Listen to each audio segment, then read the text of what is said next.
दादी की सारी सच्चाई सामने आने के बाद राधा दोबारा से अपने कमरे में आती है और अपने कमरे में आने से वह बहुत खुश रहती है। वह पहले अपनी शादी की फ़ोटो से निहारिका की फ़ोटो हटा देती है और इधर दूसरी तरफ निहारिका दादी बहुत ही उदास हो जाते हैं कि राधा फिर से जीत जाती है और निहारिका दादी से कहती है कि आपने भी कुछ नहीं कर पाया। तभी निहारिका प्रथम राधा कमरे में जाती है और वहाँ से राधा उसे बाहर जाने को कहती है और कहती है कि आपने सिर्फ कुछ दिनों तक मेरा स्थान लिया था, अब मेरी बारी है, अब मैं अपना स्थान वापस से ले रही हूँ। तभी निहारिका का मंगलसूत्र टूट जाता है।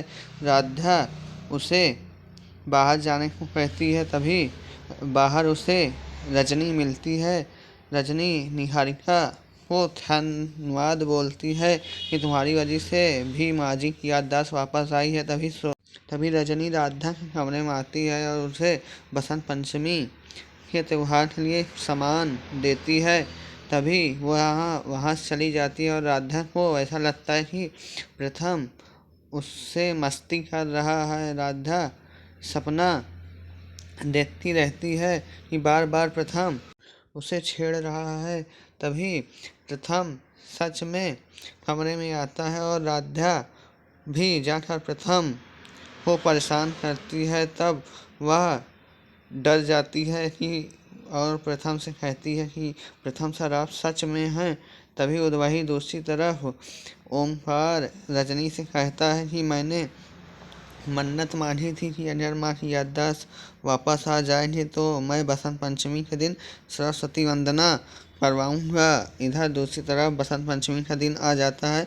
राधा और रजनी किचन में रहते हैं और इधर प्रथम तैयार होने के लिए अपना कपड़ा ढूंढने लगता है और नहीं मिलता तो वह दूसरा कुर्ता पैजामा पहनकर नीचे आता है और राधा से कहता है। तो भी राधा कहती है कि मैंने वहीं पर रखा था, जबकि यह निहारिका की ही साजिश रहती है। वह वहाँ से कपड़ा हटा देती है और खुद प्रथम जो कलर का कपड़ा पहनकर आता है वो भी पहनकर आती है और कहती है कि हम दोनों ने सेम पहना है।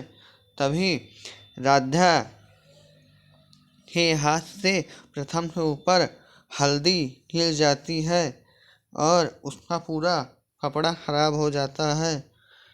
प्रथम यह देख कर सैड हो जाता है। तभी रजनी उससे कहती है कि लगता है कि सरस्वती माँ भी चाहती है कि तुम आज परिवार वाले के साथ ही रहो, किसी दूसरे के साथ में मत रहो।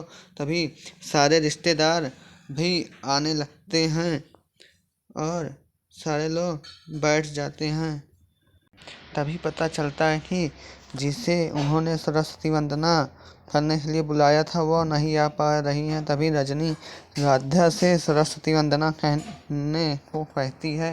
राधा मना करती है। तब पंडित जी भी राधा से कहते हैं।